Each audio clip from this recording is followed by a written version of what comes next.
Let's go to the Lakers, though. Okay, cool. Talking about that championship. You're talking about when Kobe and Shaq three-peated and they were supposed to four-peat. Yeah. And that didn't happen. Malone had joined the team. All the turmoil had happened between Shaq, Kobe, Malone. A lot of great documentaries about it. Yeah. Oh yeah. And a lot of bad ones too. Yeah. Did you watch Showtime on No, I want to. HBO? That's the dramatization, right? It's Winning Time, right? What's that? Winning Time, isn't it? Winning Time. That's Winning right. Time. Showtime's just Winning Time. You're absolutely correct. My bad. No, I want to though. Yeah. It's incredible. I mean, there's a lot of people. It's a dramatization, so it's not 100% fact, but it's based off that. Yeah, so, for sure. And a lot of the times it goes into conversations that only the two people that were in the room could possibly really know what happened. Yeah. So they use a little bit of writer's freedom, on it. Yeah, you got to. But it makes it really fucking interesting and entertaining, and it still covers the historic part of the sport, right? That whole thing, that whole rivalry between the Celtics and the Lakers that really came. It's been in every decade. I hated the 80s Paul was Pierce the thing. so much for a long time. Oh, well, he came out and said he fucking hated LA, and He everyone's always like, wanted to be a Laker. That's why. Yeah. And then he couldn't, so fuck you, buddy. Yeah.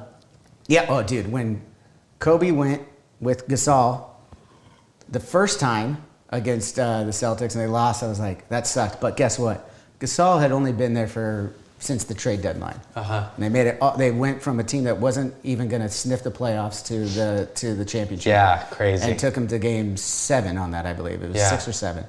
I think it was 7 because they lost on Boston's floor.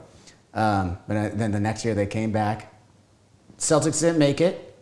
They beat Dwight Howard and the Orlando Magic for the first one. They went back-to-back and beat the Celtics the next one. Okay. We were fucking losing our shit. Yeah, I remember the madness, dude. I remember one of the championships they won, my buddy had a Lakers towel, and he's like, we're driving down to the Staples Center. We're going to go, party out there. And he, wore it like a cape. Nice. And, it was it was huge, dude. It's I just saw a cool clip of when Kobe was on the U.S. Olympic team and, goes up against Gasol. Yeah. And Gasol, I think falls, he fucking jukes him or whatever. And man, I mean, it's such a big thing. You really feel it when somebody passes, what it meant to the city. There's murals everywhere now. I do jujitsu at 10th Planet downtown, and across the street they have a really cool mural of Kobe and his daughter. Mm-hmm. There's still people. They got there. him all the way down here in Huntington too. Wow. Right off Main Street. There's a nice mural. I think you pointed out something too. It is the culture. That's why if you grow up in the LA or Southern California area, anyone that's listening or watching can empathize or understand what we're talking about here, right? Because we watched Kobe as a 17-year-old come into the league and grow up to be the man that he became. 5 championships later, scoring 81 points in the game, being on the Mount Rushmore of the NBA.